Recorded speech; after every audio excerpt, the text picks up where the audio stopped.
My team builds a variety of tools, anywhere from power tools to different hand tools that the astronauts will use.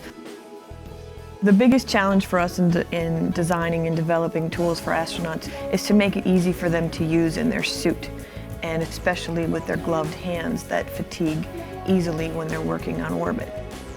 Our team is called the Crew Aids and Tools. It's not all just tools. We also build different things that aid the astronauts in doing the task. We build all the handling aids for any of the instruments or to transport the or use the orbital replacement units when they're doing the changeouts. EVA time is at a premium, so any tool that we develop it in order to optimize the time that we have up there and make it as easy and simple for the astronauts to use. We develop tools for HST. One could think he could go to the hardware store and actually pick out a tool and use that and just deliver it with the astronaut to use in space. The space environment is very harsh. It's very hot, very cold, and it's also in a vacuum. And most tools, power tools for example, that you pick up from Home Depot, just would not survive in the environment of space.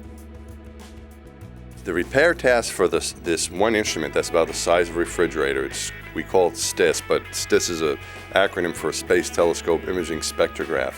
And that task is a little bit different than what we normally do. In this case with STIS, we don't have a replacement module for it.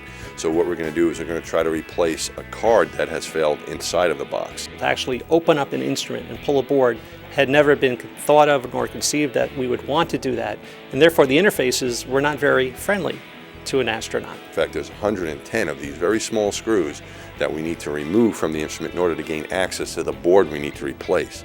The beauty of the fastener capture plate is it does capture all the fasteners, but it's got a clear window. And that clear window enables the astronaut, when he takes that power tool, he can actually see the little tiny bit going into the little tiny fastener. So we have not blocked any of his visibility, yet when he takes that fastener out, it won't come out the little hole that the tool passed through. I like all the tools, but the one that I'll probably be using the most is this mini power tool. I'm looking forward to using that. It's a little drill that is a unique tool that I think is going to be used in space for a long time. So I'm very glad we're going to be the first ones to use it. And I bet you're going to see a lot of space crews using them for many years on new spaceships. It's going to be a pretty cool tool.